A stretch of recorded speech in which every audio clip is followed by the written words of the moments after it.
अस्सलाम वालेकुम। आज का ये वीडियो थोड़ा लंबा होने वाला है क्योंकि इसमें टॉपिक काफ़ी गहरा है और मैं काफ़ी तेज़ी के साथ बात करूँगा। तो अगर आपको मेरी बातों को समझने में मुश्किलात आए तो आप वीडियो को रिपीट करें और इसे समझने की कोशिश करें। प्लीज़ इस वीडियो को पूरा देखें क्योंकि संभल जाओ मुसलमानों, संभल जाने का वक्त आया।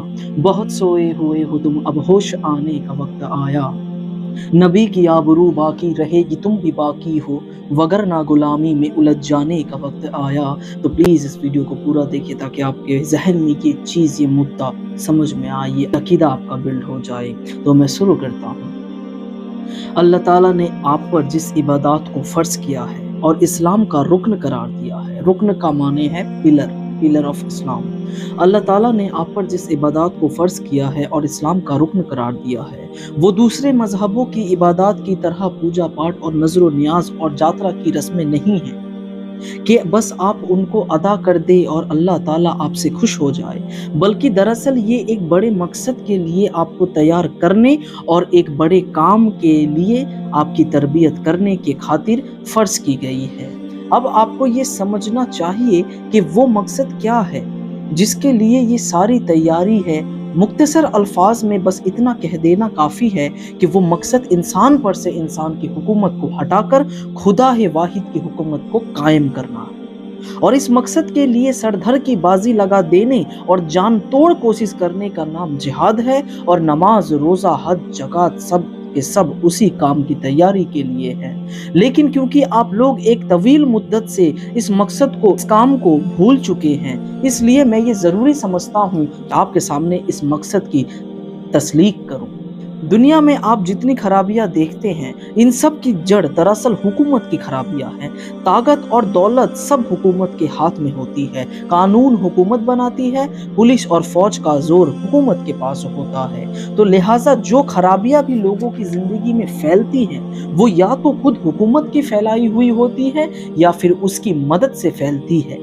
तो मिसाल के तौर पर बहरहाल खबर ये है कि अब किसानों पर बंदूकों का इस्तेमाल हो रहा है और ऐसी हथियार तैयार है जिससे लोगों के कान के पर्दे फाड़ सके हुकूमत।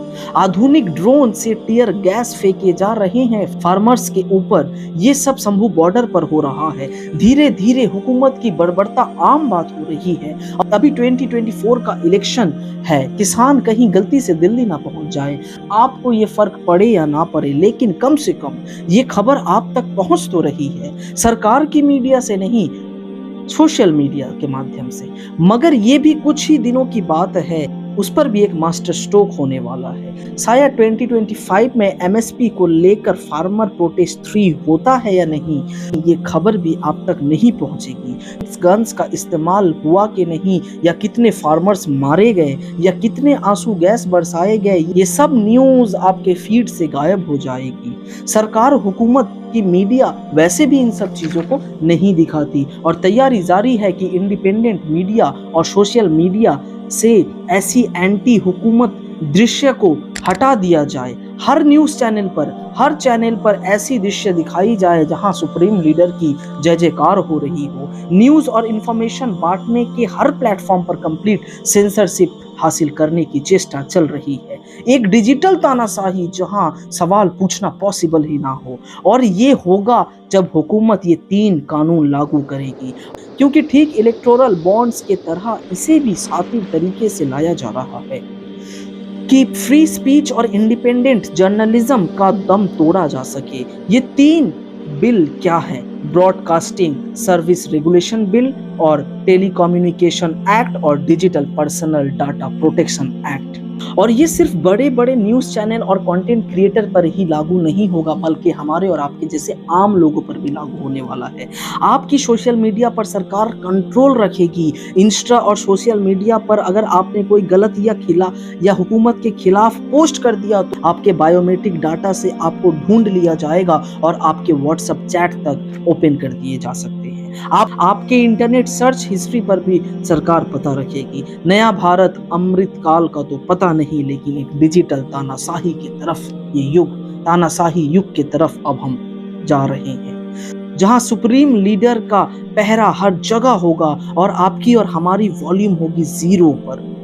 शुरुआत करते हैं ब्रॉडकास्ट बिल के साथ। आईएनबी मिनिस्ट्री ने 10 नवंबर 2023 को ये बिल रिलीज किया। मिनिस्ट्री चाहती है कि ब्रॉडकास्ट बिल 1995 एक्ट के जो केबल एक्ट है वो इसे रिप्लेस करे, ताकि सरकार हर चीज को कंट्रोल कर सके। आम नागरिक अपने टीवी स्क्रीन पर, अपने मोबाइल फोन पर क्या देखेंगे वो भी सरकार तय करे। केबल एक्ट में एक लंबा चौड़ा प्रोग्राम कोड होता है। अगर आपको टीवी में कुछ दिखाना है तो आपको इन रूल्स का पालन करना पड़ेगा। रूल्स के मुताबिक अगर आपने गुड टेस्ट या डिसेंसी को ऑफेंड किया और या हाफ ट्रूथ या किसी ऑब्सेंस चीज को दिखा दिया तो आपके ब्रॉडकास्ट राइट को आपसे छीन लिया जाएगा। अब ये हाफ ट्रूथ क्या है और ऑब्सेनिटी क्या है, ये कोई रैंडम सरकारी अफसर डिसाइड करता है। अगर सरकार को कोई इनकन्वीनियंट लगे, उसे वो हाफ ट्रूथ बोल दे या उसे वो ऑब्सेंस बोल दे। आज ये यूट्यूब और डिजिटल चैनल इतने मशहूर क्यों है? क्योंकि उस पर लोग खुलकर बात कर सकते हैं। हाँ, वो कानून के दायरे में ही रहकर, लेकिन बिना किसी एक्सेसिव कंट्रोल के, बिना किसी लाइसेंस राज के, बिना किसी परमिशन के। लेकिन ये तो प्रॉब्लम है सरकार और हुकूमत के लिए, और इसीलिए नए ब्रॉडकास्ट बिल को लाया जा रहा है ताकि social media platform, OTT platform, Disney, Hotstar वगैरह वगैरह पर पूरा कंट्रोल करा जा सके। और इन ओटीटी प्लेटफॉर्म के लिए एक रजिस्ट्रेशन प्रोग्रेस मैंडेटरी कर दिया जाएगा। वही पुराना लाइसेंस राज की प्रथा, कंटेंट बनाने के लिए भी परमिशन की जरूरत पड़ेगी। पुराने जमाने में हम डुप्लीकेट फॉर्म भरते थे, आज के जमाने में हमको आधार कार्ड और डिजिटल बायोमेट्रिक भरना पड़ेगा। लेकिन मकसद वही है कि हुकूमत का फुल कंट्रोल हो। रूल तोड़ा तो लाइसेंस रद्द। और ऑलरेडी ये सेंसरशिप कुछ प्लेटफॉर्म ने करना शुरू भी कर दिया है। और गलती से किसी ने कुछ हुकूमत के खिलाफ दिखा दिया और हुकूमत से सवाल उठा दिया तो उस चैनल को खत्म कर दिया जाएगा, उस शो को ही बंद कर दिया जाएगा। क्लॉज 21 के तहत से कोई भी व्यक्ति करेंट अफेयर प्रोग्राम या ब्रॉडकास्ट करता हो, चाहे वो ऑनलाइन हो या वो ऑफलाइन हो, यूट्यूब हो चैनल, यूट्यूब हो, टेलीग्राम हो, ट्विटर हो, किसी का भी इस्तेमाल करता हो, उसे भी इस प्रोग्राम कोड को फॉलो करना पड़ेगा। इंडिपेंडेंट मीडिया में कोई सवाल पूछ लिया और सरकार को जो पसंद नहीं आया तो सरकार हमारी वीडियो ब्लॉक कर सकती है। बाय द वे, ये कोई इलीगली नहीं होने वाला, ये कानूनी तौर पर होने वाला है। ये सब लॉ के मुताबिक होने वाला है और भारी फाइन भी लगा सकती है आप पर, जेल भी हो सकता है। और अगर जेल या भारी फाइन नहीं लगा और अगर जेल नहीं भी होता तो फाइन और केस में डील करते करते आप कोर्ट के चक्कर लगाते लगाते खुद पर खुद खत्म हो जाओगे। और शायद इसीलिए डाला गया है क्लॉज 31, जिसके तहत किसी भी ऑथोराइज सरकारी अफसर को अगर लगे कि किसी संस्था ने इस प्रोग्राम कोड का उल्लंघन किया है तो उसके दफ्तर जाके, and I quote, he may seize the equipment. आपने सही सुना, वो किसी कोर्ट के ऑर्डर के बिना आपके दफ्तर पे जाकर आपके इक्विपमेंट को जब्त कर सकती है। Telephone, mobile, camera, laptop, tab जो वगैरह वगैरह। हुकूमत का मकसद सिंपल है, सवाल पूछने वाली इंडिपेंडेंट मीडिया के सर पर रेगुलेशन का इतना बड़ा तलवार लटका दो, कोई भी बिना ऑर्डर, कोर्ट के बिना ऑर्डर से आपके इक्विपमेंट को जब्त कर दीजिए। तो आप देख रहे हैं कि हुकूमत क्या कर रही है। तो फिर इस्लाम के नजरिए से फिक्र करके देखते हैं। इंसान का इल्म उसकी तबाही के लिए इस्तेमाल किया जा रहा है। इंसान की मेहनत के फल आग के नजर किए जा रहे हैं और बेशकीमती जाने मट्टी के ठेकरों से भी ज्यादा बेदर्दी के साथ जाया कर दी जा रही है। ये किस लिए? ये सिर्फ इस वजह से कि आदम के औलाद में जो लोग सबसे बदनफ्स कि आदम के औलाद में जो लोग सबसे बदनफ्स थे वो दुनिया के कौमों के रहनुमा और इक्तिदार के बागों के मालिक हैं और कुव्वतें उनके हाथों में हैं। इसलिए वो दुनिया को जिस तरफ चला रहे हैं दुनिया उस तरफ चल रही है। इल्म, दौलत, मेहनत, जान, हर चीज का मसरब उन्होंने तजबीज किया है, उसी में हर चीज ज़र्फ हो रही है। और देखते हैं कि दुनिया में हर तरफ जुल्म हो रहा है, कमजोर के लिए कहीं इंसाफ नहीं, गरीब की जिंदगी दुश्वार है, अदालतें बनिए की दुकान बनी हुई है जहां पर सिर्फ रुपयों के एवज से इंसाफ खरीदा जा सकता है। लोगों से बेहिसाब टैक्स वसूल किए जाते हैं और अफसरों के सहाना तनख्वाहों पर और बड़ी बड़ी इमारतों पर, लड़ाई के गोले बारूद पर, ऐसी ही दूसरी फिजूल खर्चियों पर उड़ा दिए जाते हैं। साहूकार, जमींदार, नवाब, रईस, किताब याफ्ता, किताब के उम्मीदवार, सिनेमा कंपनियों के मालिक, शराब के ताजिर, फुहश की किताबें और विशाले करने वाले और जुए का कारोबार चलाने वाले और ऐसे ही बहुत से लोग खल्के खुदा की जान, माल, इज्जत, इखलाक, हर चीज को तबाह करने पे तुले हुए हैं और कोई उनको रोकने वाला नहीं है। ये सब क्यों हो रहा है? सिर्फ इसलिए कि हुकूमत की तलब बिगड़ी हुई है। ताकत जिन हाथों में है वो खराब है, वो खुद भी जुल्म करते हैं और जालिमों का साथ भी देते हैं। और जो जुल्म भी हो रहा है वो इस वजह से हो रहा है कि वो इसके होने के ख्वाहिशमंद है या कम से कम रवादार है। इन मिसालों से ये बात आपकी समझ में आ गई होगी कि हुकूमत की खराबी तमाम खराबियों की जड़ है। सारा बिगाड़ और नतीजा है इस एक बात का कि इख्तियारात और इक्तिदार की पूंजियां गलत हाथों में हैं। ये बात जब आपके जहन नसीन हो गई, फिर ये बात समझना आपके लिए आसान है कि खल्के खुदा की इस्लाह करने और लोगों को तबाही के रास्ते से बचाकर फलाह और साबित के रास्ते पे चलाने के लिए इसके सिवा कोई चारा नहीं कि हुकूमत के बिगाड़ को दुरुस्त किया जाए। मामूली अकल का आदमी भी इस बात को समझ सकता है कि जहां लोगों को जिना करने की आजादी हासिल हो, वहां जिना के खिलाफ खा कितना ही वास किया जाए, जिना का बंद होना मुहाल है। शराब, जुए, रिश्वत, सूद, फोहस, तमाशे, बेहयाई के लिबास और बद इखलाक बनाने वाली तालीम और ऐसी ही दूसरी चीजों पर आप सिर्फ वाजों से दूर करना चाहे तो कामयाबी नामुमकिन है। जो लोग खल्के खुदा को लूटते हैं और इखलाक को तबाह करते हैं, उनको आप महज पंजो नसीहत से चाहें कि वो अपने फायदों से हाथ धो ले तो ये किसी तरह मुमकिन नहीं है।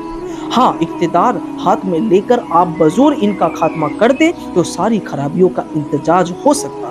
अगर आप चाहें कि बंदगाने खुदा की मेहनत, दौलत, ज़हानत और काबिलियत गलत रास्तों में ज़ाया होने से बचे और सही रास्तों में ज़र्फ हो, अगर आप चाहें कि जुल्म मिटे और इंसाफ हो, अगर आप चाहें कि ज़मीन में फसाद ना हो, इंसान का खून ना चूसे और ना बहाए, दबे हुए लोग उठाए जाए, तो तमाम इंसानों को यकसा इज्जत, अमन, खुशहाली और तरक्की के मौके हासिल हो, तो महज तबलीग व तलकीन के जोर से ये काम नहीं हो सकता। महज तबलीग व तलकीन के जोर से ये काम नहीं हो सकता। इस बात को समझने के लिए कोई ज्यादा गौर व फिक्र करने की भी जरूरत नहीं है कि जो कोई भी हकीकत में खुदा की जमीन में फितना व फसाद को मिटाना चाहता हो, वो वाकया में ये चाहता हो कि खल्के खुदा की इस्लाह हो, तो उसके लिए वाज बन के काम करना फिजूल है। उसे उठना चाहिए, गलत उसूलों की हुकूमत को ख़त्म करके गलतकार लोगों के हाथ से इक़्तिदार छीन कर सही उसूल और सही तरीके की हुकूमत कायम करनी चाहिए। यानी इतना समझ लेने के बाद एक कदम और आगे बढ़िए। सवाल ये पैदा होता है कि खुद हुकूमत की खराबी का बुनियादी सबक क्या है? इस खराबी की जड़ जहां है, इसका जवाब ये है कि खराबी की जड़ दरअसल इंसान की हुकूमत और इस्लाह की ये कोई सूरत इसके सिवा नहीं है कि इंसान पर खुदा की हुकूमत हो। इतने बड़े सवाल का इतना छोटा सा मुख्तसर सा जवाब सुनकर आप हैरान ना हो। इस सवाल के तहकीक में जितना खोज लगाइए, यही जवाब आपको मिलेगा। जरा गौर तो कीजिए, ये जमीन जिस पर आप रहते हैं ये खुदा की बनाई हुई है या किसी और की? जो इंसान भी इसमें बसते हैं, इन्हें खुदा ने पैदा किया है या किसी और ने? ये बेशुमार असबाब जिंदगी जिनके बल पर इंसान जी रहे हैं, इन्हें खुदा ने मुहैया किया है या किसी और ने? अगर इन सब सवालों का जवाब यही है और उसके सिवा कुछ नहीं, जमीन और इंसान ये तमाम समान खुदा ही के पैदा किए हुए हैं, तो इसके माने ये हुए कि मुल्क खुदा का है, दौलत खुदा की है और रैयत खुदा की है। जब मामला ये है, आखिरकार इसका हकदार कैसे हो गया कोई? जब मामला ये है, आखिर कोई इसका हकदार कैसे हो गया कि खुदा के मुल्क में अपना हुक्म चलाए? आखिर ये किस तरह सही हो सकता है? खुदा की रैयत पर खुदा के सिवा किसी दूसरे का कानून, खुद रैयत का अपना कानून बनाया हुआ कानून जारी हो, खुद रैयत का अपना बनाया हुआ कानून जारी हो, मुल्क किसी और का हो और हुक्म दूसरा करे, मिल्कियत किसी की हो और मालिक कोई दूसरा बन जाए, रैयत किसी की हो और फर्मा रवैस कोई दूसरा करे। ये बात आपकी अकल कैसे कबूल कर सकती है? ऐसा होना तो सरी हक के खिलाफ है, और क्योंकि ये हक के खिलाफ है, इसलिए जहां कहीं भी ये होता है वहां नतीजा बुरा ही निकलता है। ذرا سی عقل اس بات کو سمجھنے کے لیے کافی ہے کہ جو انسان خدا سے بے خوف ہو، جسے یہ فکر ہو ہی نہیں کہ کسی کو حساب دینا ہے، جو اپنی جگہ یہ سمجھ رہا ہو کہ اوپر کوئی نہیں جو مجھ سے پوچھ گچھ کرنے والا ہو، وہ طاقت اور اقتدار پا کر شکر بے محال نہ بنے گا تو اور کیا بنے گا؟ کیا آپ سمجھتے ہیں کہ اس شخص کے ہاتھ میں جب لوگوں کے رزق کی پونجیاں ہو، جب لوگوں کی جانیں اور ان کے مال ان کی مٹھی میں ہو، جب ہزاروں لاکھوں سرے اس کے حکم کے آگے جھک رہے ہو، تو کیا وہ انصاف پر قائم رہ جائے گا؟ کیا آپ توقع کرتے ہیں کہ وہ خزانے کا امین ثابت ہوگا؟ کیا آپ امید رکھتے ہیں کہ وہ حق مارنے اور حرام کھانے اور بندگان خدا کو اپنی خواہشات کے غلام بنانے سے باز رہے گا؟ کیا آپ کے نزدیک یہ ممکن ہے کہ ایسا شخص خود بھی سیدھے راستے پر چلے اور لوگوں کو بھی سیدھے راستے پر چلائے؟ ہرگز ممکن نہیں، ہرگز ممکن نہیں۔ ایسا ہونا تو عقل کے خلاف ہے۔ ہزاروں سال کا تجربہ اس کے خلاف شہادت دیتا ہے۔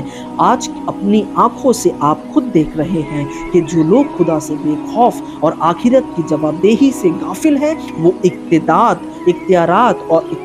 پا کر کس قدر ظالم ہو گئے۔ ظالموں اپنی قسمت پہ نازانہ ہو، دور بدلے گا، یہ وقت کی بات ہے، وہ یقیناً سنے گا دعائیں میری۔ کیا تمہارا خدا ہے ہمارا نہیں؟ اور شیطان نے بھی فرمایا تھا کہ ہم نے خود پہنایا ہے ساہی کو جمہوری لباس۔ یہ کہتے ہیں نا ڈیموکریٹک کنٹری، ڈیموکریسی ہے نا، لوک تنتر، تو یہ ایکچولی یہ شیطان نے دیکھو کیسے بتایا کہ پہلے بادشاہ ہوا کرتے تھے، ہم نے خود پہنایا ہے ساہی کو جمہوری لباس، جب ذرا آدم ہوا ہے خود شناسو خود دیگر، یہ تو ہم نے خود بادشاہت کو جمہوری لباس پہنا دیا ہے، ڈیموکریٹک کا لباس، ڈیموکریسی کا لباس پہنا دیا ہے، اس لیے کہ انسان میں اب ذرا خود سہور ہو گیا، انسان اب تھوڑا خود سہور ہو گیا ہے، وہ اپنی بھی حیثیت سمجھنے لگا ہے، صرف امپورٹنٹ سمجھنے لگا ہے، وہ خود بھی کچھ ہے، صرف حکومت یا بادشاہی تو کچھ نہیں۔ تو تب شیطان نے خود پہنا دیا ساہی کو جمہوری لباس۔ یہ اقبال کے جو فلسفے اور ان کے جو نظریات ہیں نا، وہ دین اور مذہب کو وہ کافی ڈیپ ہے۔ اقبال کی جو نظریات ہیں نا وہ کافی ڈیپ ہے۔ میں بھی آپ کو ریکویسٹ کروں گا کہ آپ اقبال کے شعر اور ان کے نظریات کو پڑھیں، سنیں اور سمجھنے کی کوشش کریں۔